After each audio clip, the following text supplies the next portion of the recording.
A'udzubillahi minasyaitonirrajim. Bismillahirrahmanirrahim. Alhamdulillah rabbil alamin wassalatu wassalamu ala asyrafil anbiya'i wal mursalin sayyidina Muhammadin wa ala alihi wa sahbihi ajma'in. Rabbi shrah li sadri wa yassir li amri wahlul 'uqdatam min lisani yafqahu qawli. Assalamualaikum warahmatullahi wabarakatuh. Alhamdulillah dapat berjumpa pada hari ini dalam slot tazkirah Ramadan. Ana Muallimah Nur Faizah binti Abdullah ingin menyampaikan tazkirah yang mana tazkirah dalam juzuk yang keempat, di mana pada hari ini adalah 4 Ramadan tahun 1440 Hijrah. Insya-Allah kita akan berkongsi tentang ayat yang ana akan baca sebentar lagi. Jadi ayat yang dipilih di dalam juzuk 4 adalah ayat dari surah Ali Imran ayat 190. A'udzubillahi minasyaitonirrajim. Inna fi khalqis samawati wal ardi waqtilafil laili wan nahari laayatin liulil albab. Di mana maksudnya adalah sesungguhnya pada kejadian langit dan bumi dan pada pertukaran malam dan siang ada tanda-tanda kekuasaan, kebijaksanaan dan keluasan rahmat Allah bagi orang-orang yang berakal. Seterusnya dalam surah Ali Imran juga, iaitu ayat seterusnya, iaitu ayat 191. A'udzubillahi minasyaitonirrajim. Alladzina yadhkuruna Allaha qiyaman wa qu'udan wa 'ala junubihim wa yatafakkaruna fi khalqis samawati wal ardh. Rabbana ma khalaqta hadza batilan subhanaka faqina 'adzabannar. Maksudnya iaitu orang-orang yang menyebut dan mengingati Allah semasa mereka berdiri dan duduk dan semasa mereka berbaring, mengiring, dan mereka pula memikirkan tentang kejadian langit dan bumi sambil berkata, wahai Tuhan kami, tidaklah Engkau menjadikan benda-benda ini dengan sia-sia, dan maha suci Engkau, maka peliharalah kami dari azab api neraka. Oleh itu, pengajaran yang kita boleh perolehi daripada kedua-dua ayat yang ana bacakan tadi, iaitu ayat surah Ali Imran ayat 190 dan 91 dapat disimpulkan, iaitu yang pertama, surah Ali Imran ayat 190 menegaskan bahawa penciptaan langit dan bumi serta pergantian malam dan siang merupakan tanda-tanda kekuasaan Allah Subhanahu wa taala.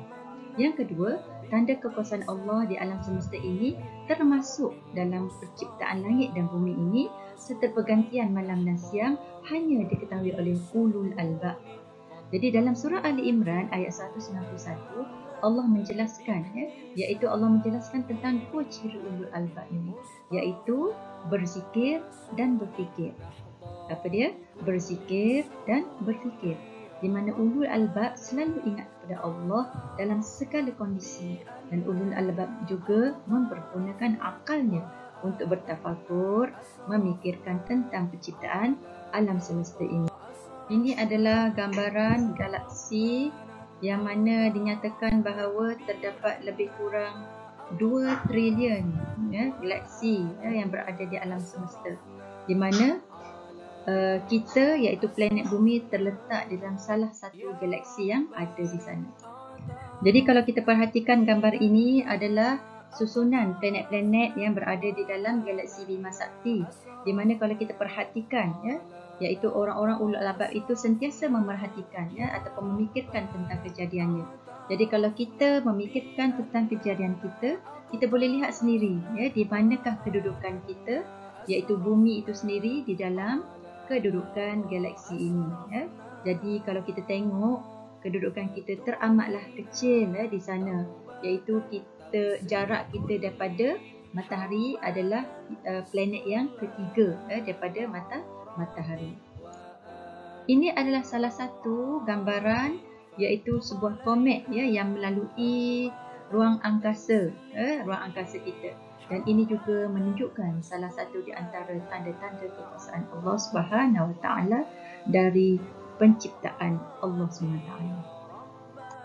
Daripada ayat yang kita baca tadi juga, iaitu daripada surah Ali Imran ayat 190 tadi, menerangkan kepada kita juga tentang kejadian siang dan malam. Kejadian siang dan malam.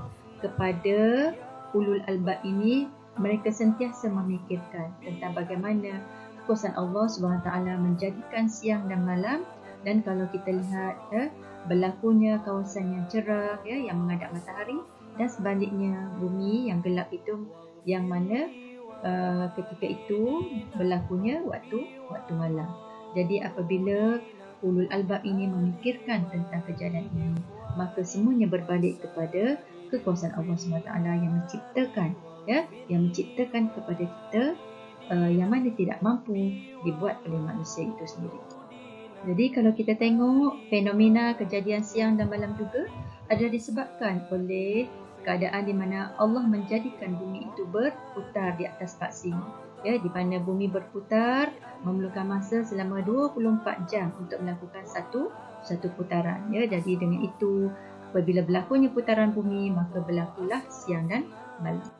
Seterusnya, pengajaran yang keempat yang kita boleh perolehi daripada ayat kita baca tadi, iaitu tafakur atau berfikir yang benar akan membawa kepada kesimpulan bahawa Allah lah yang menciptakan alam semesta ini dan juga segala sesuatu yang adanya padanya tidak sia-sia. Maknanya Allah jadikan semuanya bermanfaat kepada kita dan semuanya adalah benar untuk manusia. Yang kelima, tafakur atau berfikir yang benar juga melahirkan kedekatan kepada Allah Subhanahu Wa Taala. Mengakui bahawa kita adalah makhluk yang lemah dan mengakui tentang kekuasaan Allah serta memperbanyakkan doa kepadanya. Oleh itu, jalan tafakur adalah sangat penting sangat penting untuk kita beribadah kepada Allah Subhanahu Wa Taala. Sebab apa? Sebab dengan bertafakur itu kita dapat merenung tentang kelemahan diri kita dan Allah lah yang berkuasa ke atas segala-galanya. Jadi di malam yang mulia sempena bulan Ramadan ini maka banyaklah kita berdoa kepada Allah Subhanahu Wa Taala. Bismillahirrahmanirrahim. Allahumma innaka afu tuhibbul afwa fa'fu anni. Ya Allah, sesungguhnya Engkau lah yang Maha Pengampun dan Engkau suka memberi keampunan, maka ampunilah aku. Moga-moga apa yang kita bincangkan, pengajaran yang kita peroleh daripada ayat ini boleh memberi manfaat kepada kita semua. Jadi alhamdulillah, dengan itu Ana berpesan pada diri Ana sendiri dan juga mengajak kepada sesiapa yang mendengar video ini supaya apa yang kita perolehi daripada pengajaran kedua-dua ayat tadi dapat kita manfaatkan dalam kehidupan kita dan seterusnya mengakui bahawa Allah lah yang Maha berkuasa ke atas segala-galanya.